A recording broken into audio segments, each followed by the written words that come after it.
Mark's fourth chapter begins with Jesus addressing a crowd by a lake. He speaks of a farmer tossing about seeds that fall in the rocks, in soil, and some that's eaten by birds. Some of the sprouting seeds wither in the sun, but a precious few grow tall enough to produce crops.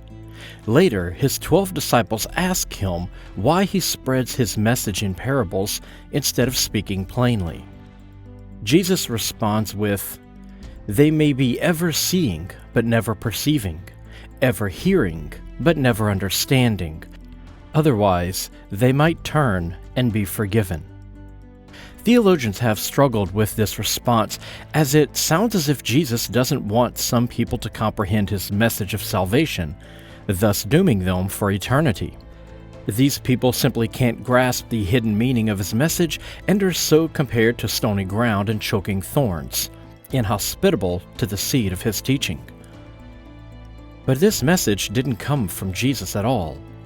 The author of our earliest gospel copied it from Isaiah 6, 9 through 10.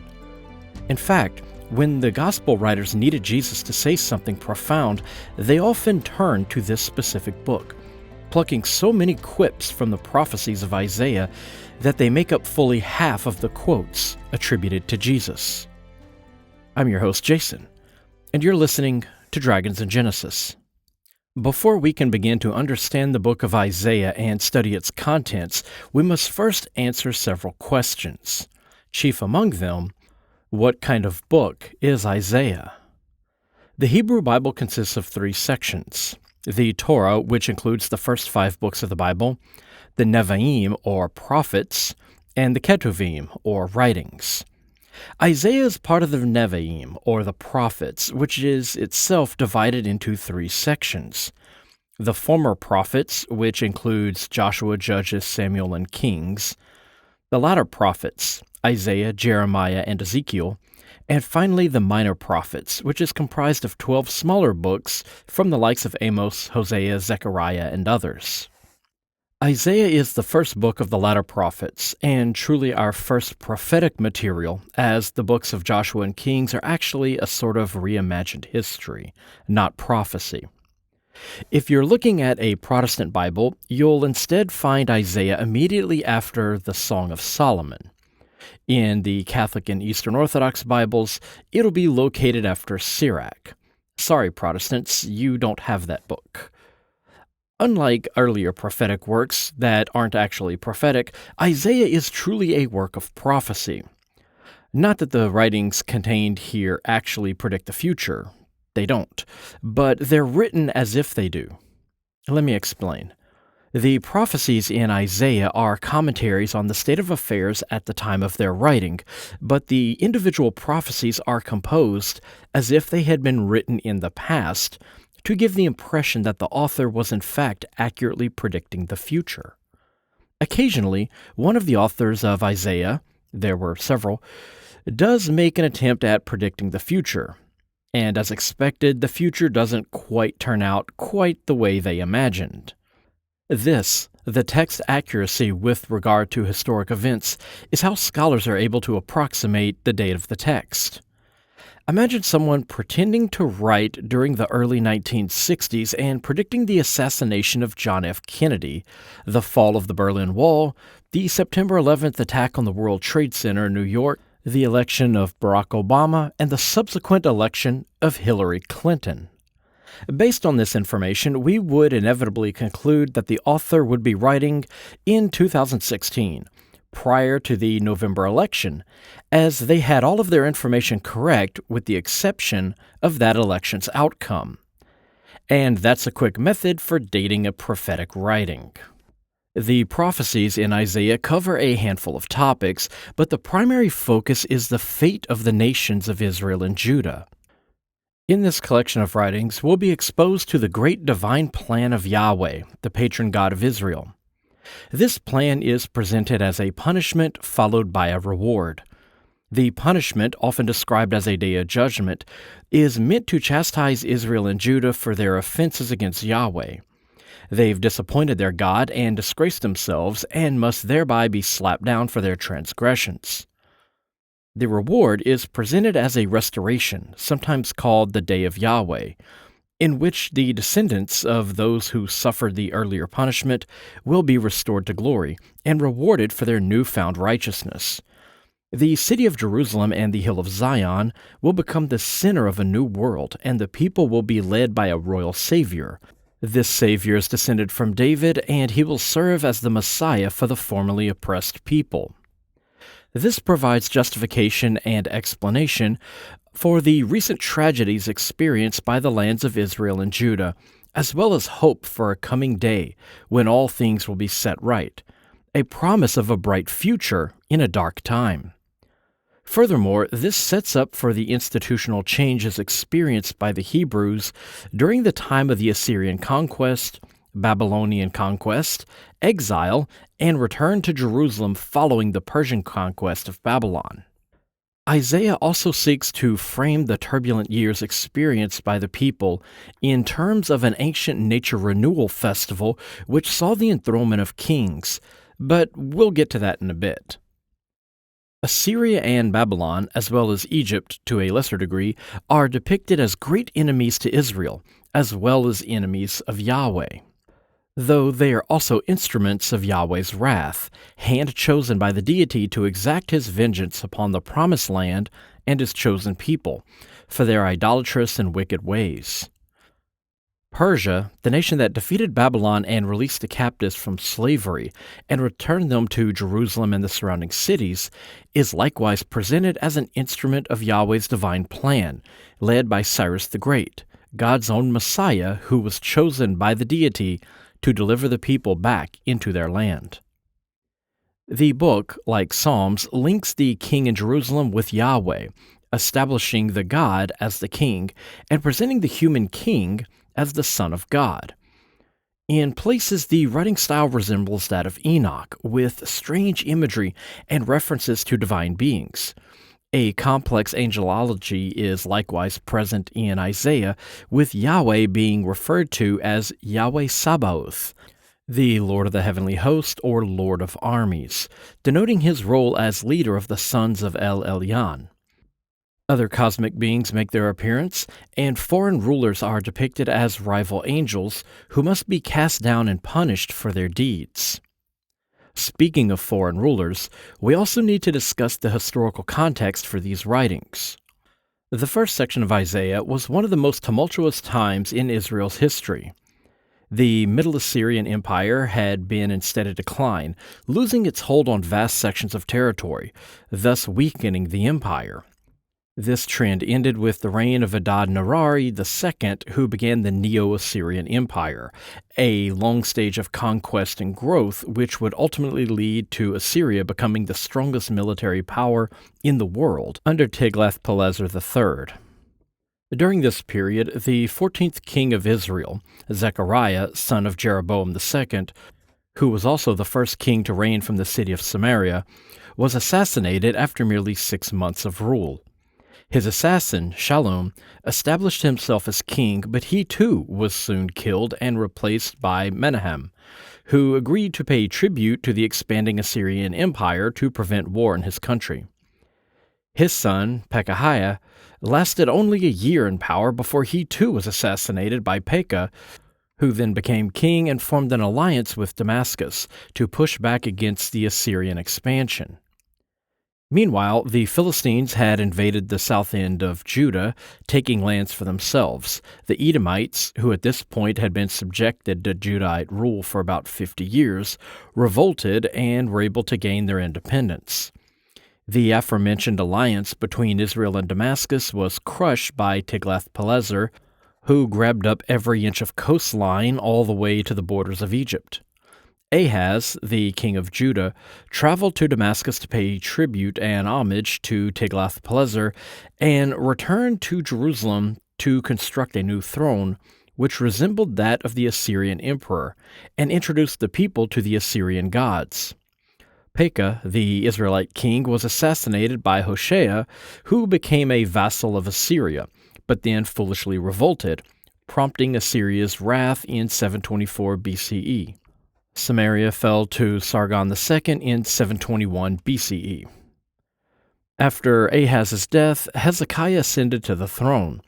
Assyria was facing opposition from foreign powers as well as vassal states, contending with the Philistines, Judah, Moab, Edom, Egypt, and Ethiopia.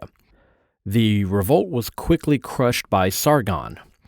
Sargon was succeeded by Sennacherib.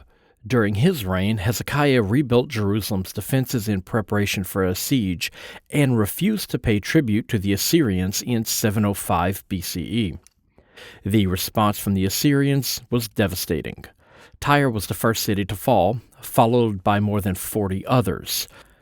With Jerusalem besieged, Hezekiah stripped the temple and his own coffers of riches and paid Sennacherib the tribute to avoid the looting of the entire city. This is the turbulent setting of the first 39 chapters of the book of Isaiah. Finally, we need to understand the divisions of the book. The book of Isaiah can be divided into 3 sections. The first, being chapters 1 to 39, can be called the Oracles of Isaiah, and makes up the core of the book. Much of this section might have been written as early as the late 8th century BCE, or shortly thereafter, as the material it contains reflects the events of that time period. The author, whom we will assume for the purpose of this study to be the prophet Isaiah himself, is writing from Jerusalem. Of course, as with any biblical text, there are additional layers to the work, additions that were tacked on much later. But most of the first section refers to the time period which was covered by the later chapters of the second book of Kings. In this section, the prophet is chiefly concerned with Yahweh's view of Israel and Judah and why they're being punished by the invading Assyrian army.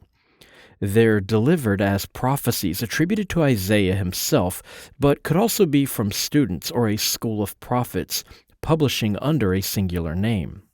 This theme would continue in the second and third sections of the book, written long after Isaiah's death. The second section of the book of Isaiah is known as Deutero-Isaiah, or Second Isaiah, and covers chapters 40 to 55. Deutero-Isaiah is similar in nature to the first 39 chapters, though the timeline has been shifted to the post-exilic period. Rather than discussing the Assyrian conquest of Israel and invasion of Judah at the end of the 8th century BCE, the author or authors are concerned with the fall of Babylon at the hands of the Persians and the importance of Cyrus the Great, who is named Messiah by Yahweh. The final section of the book, Trito-Isaiah, is comprised of chapters 55 to 66. This final portion is a collection of oracles written by additional prophets attributing their work to Isaiah, concerned with the Jewish return from exile. The date for this section's composition could be anywhere between the late 6th century BCE and the 3rd century BCE. And with all of that out of the way, we can finally begin our examination of the book of Isaiah. Chapter 1 begins with a lament over the defeat of Israel and accuses the victim of deep-rooted wickedness, which must have ultimately led to their disastrous defeat. A brief note here. Chapter 1 may have been a later addition to the book. Chapter 2 begins with the line, "This is what Isaiah, son of Amos, saw concerning Judah and Jerusalem," a fitting beginning to a collection of visions or oracles on the topic. An introductory line at the beginning of chapter 2 makes little sense unless it was originally the beginning of the book, though there's a chance that that wasn't even the original beginning of this book. The prophecies are introduced as a vision which Isaiah saw, indicating a visionary or revelatory setting for these oracles. Whether all oracles are received in this manner isn't made clear.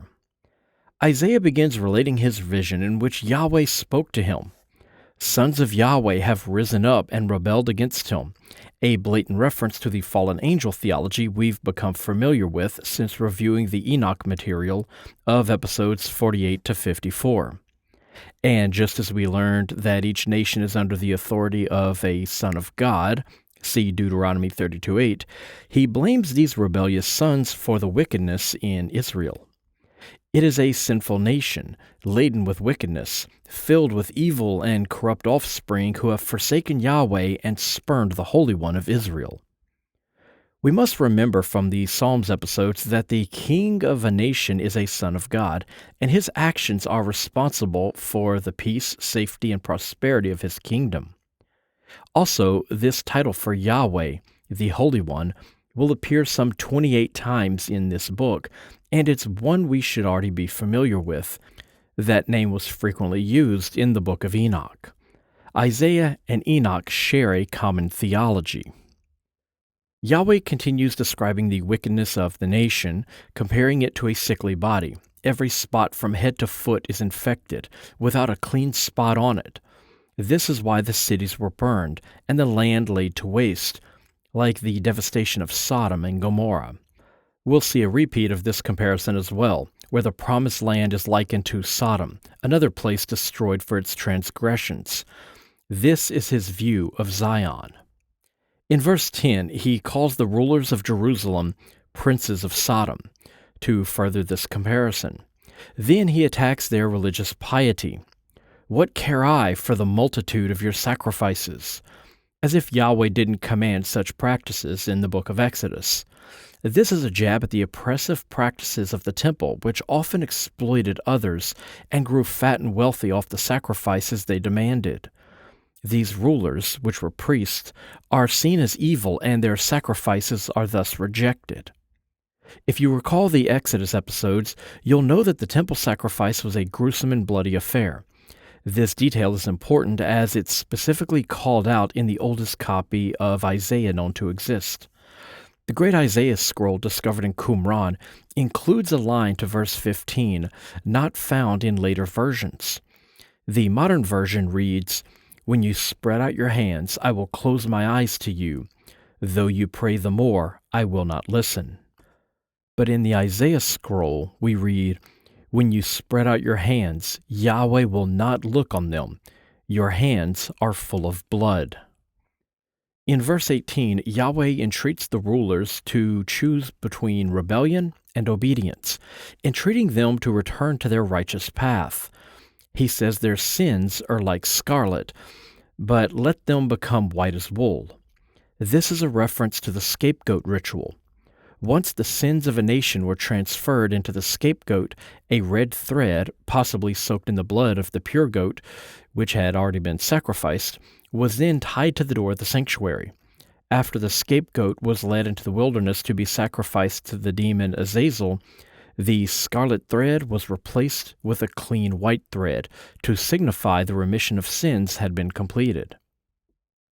Remember during the Satanic Panic when television preachers would randomly decide that some popular female singers were the literal whore of Babylon and the release of their latest album signaled the end times?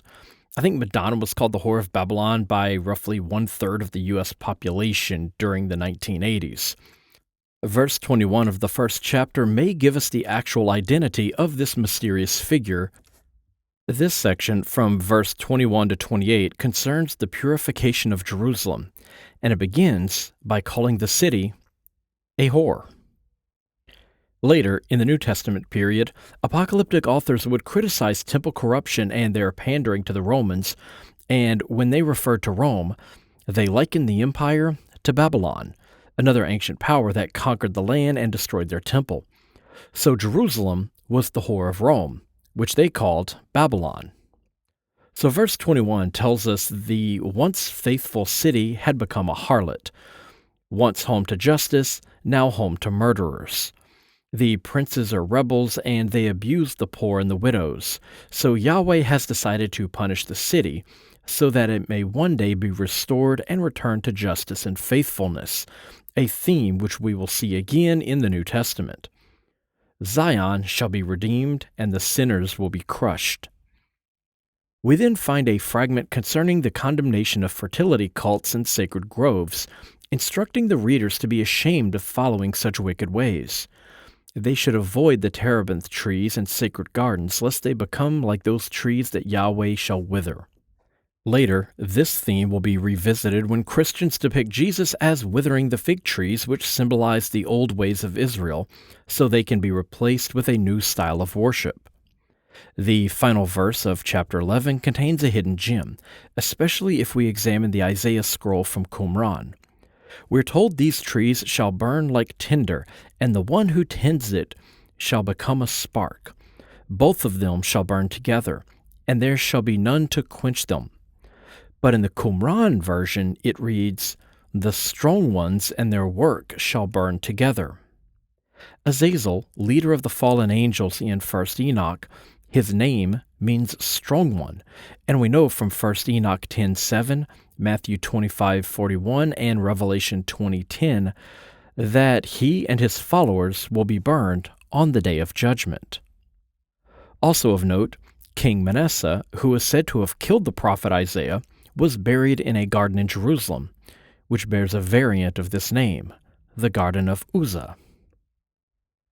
Isaiah 2:2-4, and 4:2-6 both describe the glorious future of Zion as the city of God, so I'll cover them both here.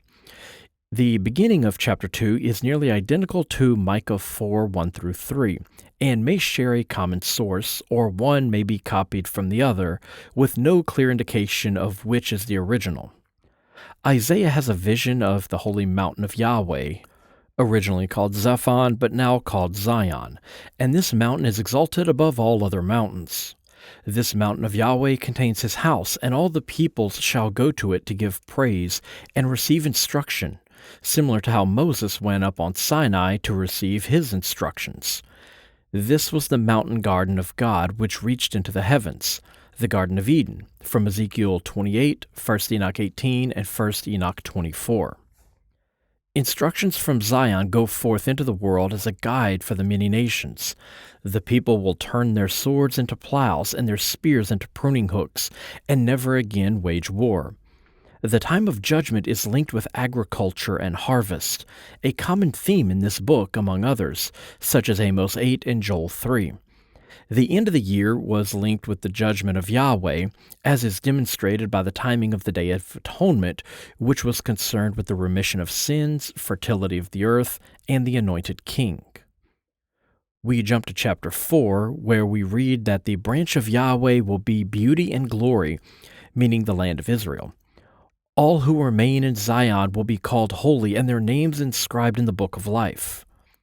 When Yahweh purges the city with a searing blast, his presence will be seen in a cloud of smoke by day and in fire by night.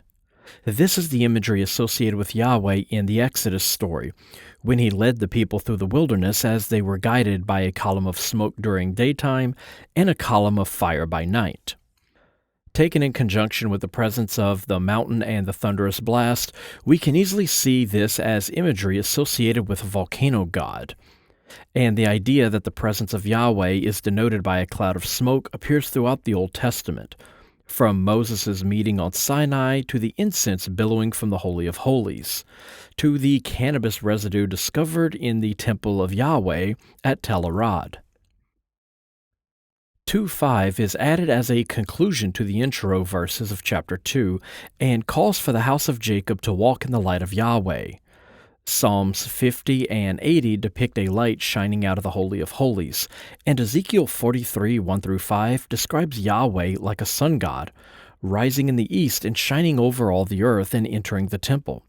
This may indicate that the Jerusalem temple was constructed to face the rising sun on the autumnal equinox, so that the rising sun would reach from the open doors all the way to the Holy of Holies, which fits with the setting of Ezekiel 40, in which glory returns to the new year, which was celebrated in autumn, again linking Isaiah's vision with a fall festival.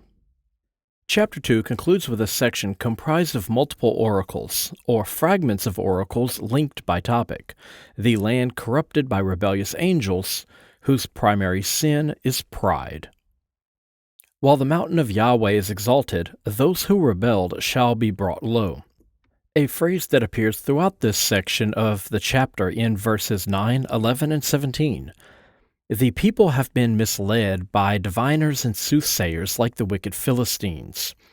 Like the wicked foreigners whose lands are filled with treasures and idols, they bow low to the gods they've created. They hide from the terror of Yahweh, his dread majesty.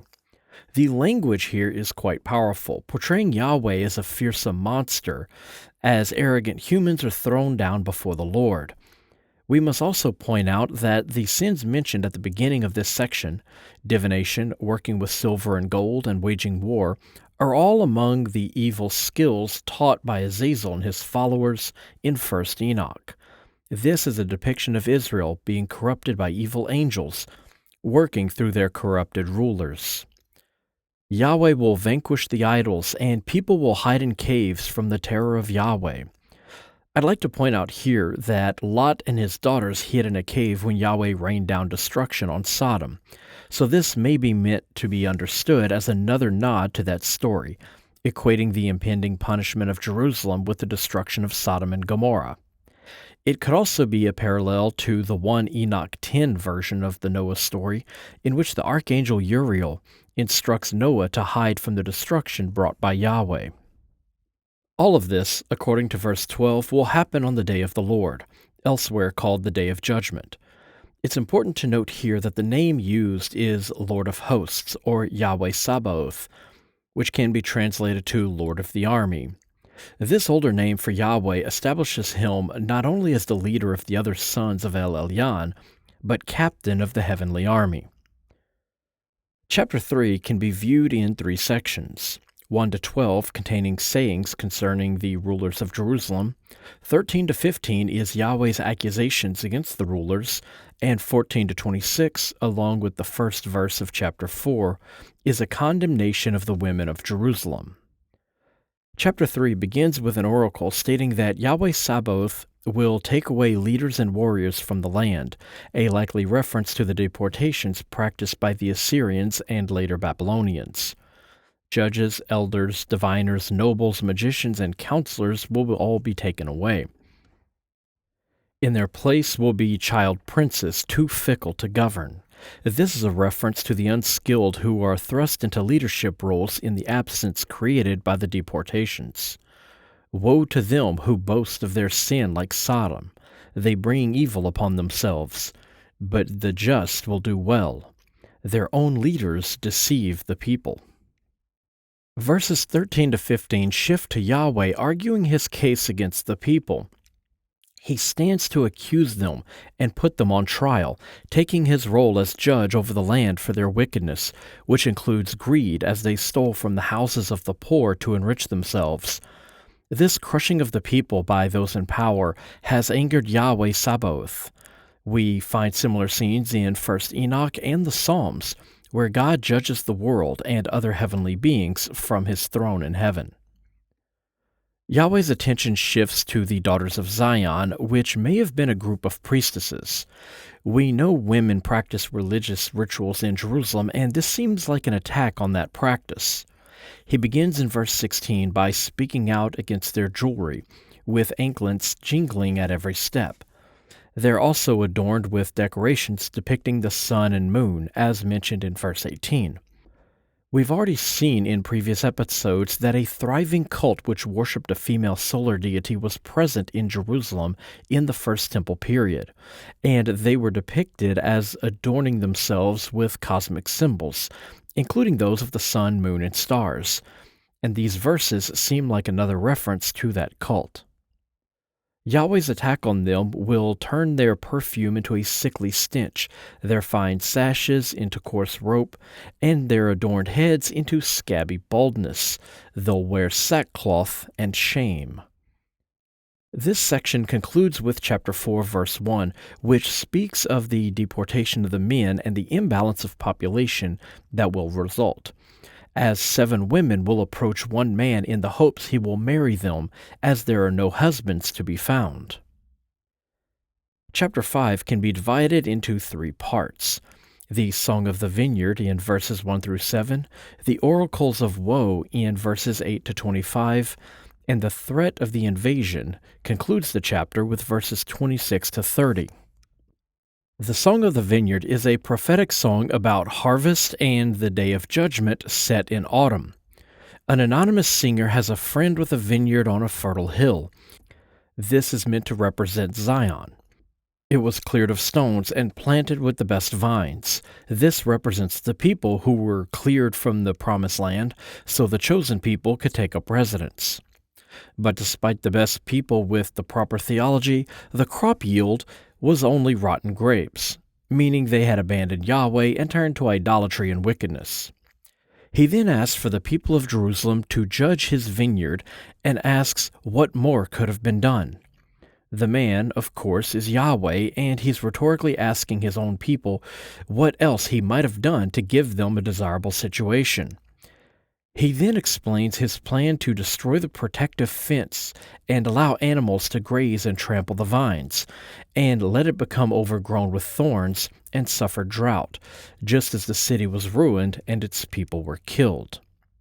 If we had any doubts as to the meaning of this song, verse 7 comes right out and states that the vineyard is the house of Israel, the people are his cherished plant, and his judgment against the vineyard is the bloodshed that befalls them. The final verse claims this is the justice for the outcry. This pairing of bloodshed and a cry for justice appears in Genesis 4, when Abel's blood cries out for justice and prompts Yahweh's response to curse Cain. It's seen again in 1 Enoch 8-9, when the blood being spilled on earth by the Nephilim cries out so loudly it can be heard in heaven, and invites the cleansing flood. The next section contains 7 oracles of woe. The first, in verses 8-10, is a condemnation of greedy landowners who accumulate land that isn't going to use. According to Leviticus 25, land was returned to the original owner as part of the Jubilee. As these people gobble up property and let it sit empty, Isaiah announces that the punishment will be fitting and their own property shall go to ruin. The second oracle covers verses 11-14 and contains a condemnation of drunkenness. They arise early in search of strong drink, but instead find only thirst. And just as they wish to drink up wine, so they are swallowed up by Sheol. Verse 13 reveals that this is not actually a condemnation of drunkards, but of those who lack real knowledge and understanding. See episodes 77-78 for more info on this topic, as we find in the book of Proverbs. What's presented as the third oracle covers verses 15-17 and contrasts the haughty and the righteous. The proud shall be brought low, while Yahweh is exalted and his judgment is shown to be holy. Lambs and goats will graze in the ruins of the wealthy. If you think this oracle seems a bit out of place and perhaps belongs in chapter 2 when Yahweh warns that he will bring the wicked low while exalting himself, you're probably right. These 3 verses are almost certainly a fragment of chapter 2 that was somehow misplaced and should be removed from chapter 5. It's not actually our third oracle. The actual third oracle is in verses 18-19 and condemns those who mock the Holy One. They mock God, demanding that the prophecies come to pass so they may know them, asking for proof by challenging their God. Verse 20 contains the fourth oracle and condemns those who pervert morality by doing evil and calling it good, and seeing good and claiming it to be evil. They turn light into darkness and darkness into light. This corrupts society and is the reason Yahweh must invert everything by exalting the lowly and casting down the mighty in order to reestablish the proper order. The fifth oracle is in verse 21, and it condemns those who are wise in their own eyes. This arrogance prevents one from taking instruction and leads to immoral behavior. See the Proverbs episodes. This may also be another reference to the rebellious angels who were cast out of heaven. The sixth oracle from verse 22 condemns drunkards, and this time it actually means drunkards, or as the text refers to them, champions at drinking wine. And I think I know a few of those. The end of the verse also condemns masters of mixing drinks, so I suppose bartenders aren't welcome in Jerusalem around this time period? I suspect they weren't actually being wicked, and these bartenders just refused to allow Isaiah to play another Jimmy Buffett song on the jukebox, so he decided to condemn them. Verse 23 contains the final oracle, which condemns those who pervert justice. Judges who set free the guilty and deprive the victims of justice and send the innocent for punishment are an abomination to Yahweh, who sits as supreme arbiter of justice in the heavenly court. Unjust laws aren't part of a perfect creation and must be undone. One interesting thing of note about these later oracles is they contain no mention of punishment as we saw in the first two. Yahweh's threat concludes the chapter as his judgment is presented as fire, which blazes up against his chosen people. He strikes them, and mountains quake. Their dead are scattered in the streets. But despite the great destruction, he keeps his hand outstretched against them. Phase 2 of his grand plan of retribution is to send out a call to distant lands, inviting them to march on Israel. The invading army is well rested with sharp arrows and strong bows. They come with horses and chariots, roaring like lions ready to seize and carry off their prey, and darkness closes in on the land of his people. Chapter 6 is where things begin to get exciting, and this may actually be the beginning of the book of Isaiah. Rather than reading another warning from the prophet meant to explain the current dire situation, we're treated to a strange heavenly vision, unlike any we've encountered thus far in the Bible. It begins in the year that King Uzziah died, around 742 BCE. Isaiah has a divine vision in which Yahweh himself is seated upon an enormous throne within the temple, the train of his robes filling the room. Above him were stationed two seraphim, which appeared in Numbers 21 as winged burning serpents, almost like dragons. They're described here as having 6 wings. 2 wings cover their faces, another 2 cover their feet, which they apparently also have, and the last 2 are used for flight. We know from elsewhere in the Old Testament that feet might not actually mean feet. Professor Francesca Stavrakopoulou explains in her book, God, an Anatomy, that these strange divine beings might be using their wings to cover their genitals. So feet may be here used as a euphemism, and the burning winged snakes might not actually have feet. We also need to mention here that Isaiah is seeing inside the Holy of Holies, where no man was meant to look, and the throne was filled by Yahweh. This further illustrates the point discussed in the Psalms episodes that Yahweh was thought to be the king of Judah. One of the seraphim calls out to its companion, singing, "Holy, holy, holy is Yahweh Sabaoth. All the world is filled with his glory." The door shook and the temple was filled with smoke, as we have come to expect when Yahweh is present. What we're reading here is a description of an ancient liturgy. The priest would have been chanting these words as the divine king sat on the winged throne with plumes of smoke filling the chamber. Their words and actions are meant to reenact the scene described here, one which is supposed to transpire in heaven. We see similar scenes in 1 Kings 8 when the ark is brought to the temple and the place is filled with smoke. Isaiah is then overcome with his own unworthiness, saying, "Woe is me, I am doomed, for I am a man of unclean lips, living among a people of unclean lips, and my eyes have seen the King, Yahweh Sabaoth." One of the seraphim then flies over to Isaiah, holding a pair of tongs that gripped a burning ember from the altar and pressed it against Isaiah's lips, burning away his wickedness and purging him of sin. Now clean, he is worthy of the vision and the instruction that he will be given. Compare this vision to those of Ezekiel 10 and Revelation 8, where other divine beings take burning embers from the altar and use them for the purpose of purification. Yahweh himself then speaks up, rhetorically asking whom shall he send to be his prophet.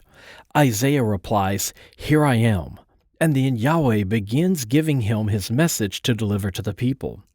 This too may be a rendition of a ritual, the high priest anointing a prophet, prompting him, and then the priest's response. A similar pattern can be seen again in 1 Enoch 14-15 and Revelation 1. Yahweh tells Isaiah to address the people by telling them to listen carefully, but do not understand, look intently, but do not perceive. The ears and eyes of the people will be dulled, so they will not understand the message, and thus they will not be saved. These words will be used again in Mark 4 when speaking of Jesus. Yahweh tells Isaiah that the land will become desolate and only 1/10 part of the people will remain, and the trees will wither. Chapter 7 needs a little context. Rezin, king of Aram, and Pekah, king of Israel, formed an alliance to resist the expansion of Assyria and wished King Ahaz of Judah to join them. When he refused, they threatened to assault Jerusalem and install a puppet king in his place. So Yahweh tells Isaiah to meet with King Ahaz and instruct him not to fear. His enemies will fail because they have plotted evil against Ahaz. A prophecy is given that their plans will not stand. Then Yahweh speaks again, this time to Ahaz himself, and his words concern the house of David and a child whose name will mean God is with us. Yahweh is upset, saying that the house of David wearies him, but he will give a sign. A young woman will bear a son, and name him Emmanuel. He will eat curds and honey, and learn to reject evil and choose good, and the two enemy kings will see their lands deserted. While this will later be used by Christian authors as a prophecy about Jesus, it's about King Ahaz's land turning to Yahweh while the northern kingdom is crushed by the invading Assyrian army. The child who eats curds and honey is the land of Judah, a promised land flowing with milk and honey. His name, Emmanuel, means God is with us, as the land of Judah is the location of Mount Zaphon, the home of Yahweh. This was a prophecy concerning the stability and security of Jerusalem, not a future Messiah. The divine Son is the king himself, not a virgin-born carpenter. Later in the chapter, verses 20 to 22, we get confirmation concerning the people of the land being fed curds and honey, while the northern kingdom is destroyed by invaders. In the opening verses of chapter 8, we learn of Isaiah's son. Yahweh instructs him to write the future child's name on a tablet. If gods foretell the birth of a child and assign the child's name, you know they're going to be important. Isaiah then visits a prophetess, and with her, they conceive his son. So we know at this time there were male and female prophets serving Yahweh, and they sometimes engaged in intercourse. The child's name, Mahashalah-Hashbaz, means quick spoils, speedy plunder. Either Isaiah was secretly a pirate, or he was naming his child to foreshadow what the Assyrians would soon do to the northern kingdom of Israel. I give it even odds. Beginning in verse 5, we get another oracle from Yahweh. He offers the people of Israel a choice. They can follow him, or they can face destructions at the hands of the Assyrians, though his choice is referenced in the past tense, so it isn't much of an option. Really, he's blaming the Assyrian conquest on their wickedness and calls up the Assyrians to punish them. The remainder of the chapter consists of fragments, warning against various types of behavior. Verse 19 warns against consulting soothsayers and necromancers, for they have no future in the land. The land shall soon know despair and distress and darkness, but there will be hope for salvation. Chapter 9 opens with a royal oracle. Of course, this new king is raised up at the time of harvest among great rejoicing, and his arrival lifts the burden off the shoulders of the people of the land. For a child is born to us, a son is given, upon his shoulders dominion rests. They name him Wonder Counselor, God Hero. He shall sit upon David's throne, and his judgment shall be just. Whether the first 6 verses are actually an oracle or part of an enthronement celebration is yet to be determined, as it reads just like the royal psalms. Our next section begins with chapter 9, verse 8, and ends in chapter 10, verse 4. It contains 5 sayings that each end with the phrase, "For all of this his anger is not turned away, and his hand is outstretched still." Each speaks of the punishment that Yahweh has inflicted upon the land, yet the punishment is not enough. Bricks and trees have fallen, and enemies have been raised up against them. Aram in the east and the Philistines to the west. The people don't return to Yahweh who struck them, so he carves off parts of their land, and those who lead them are swallowed up.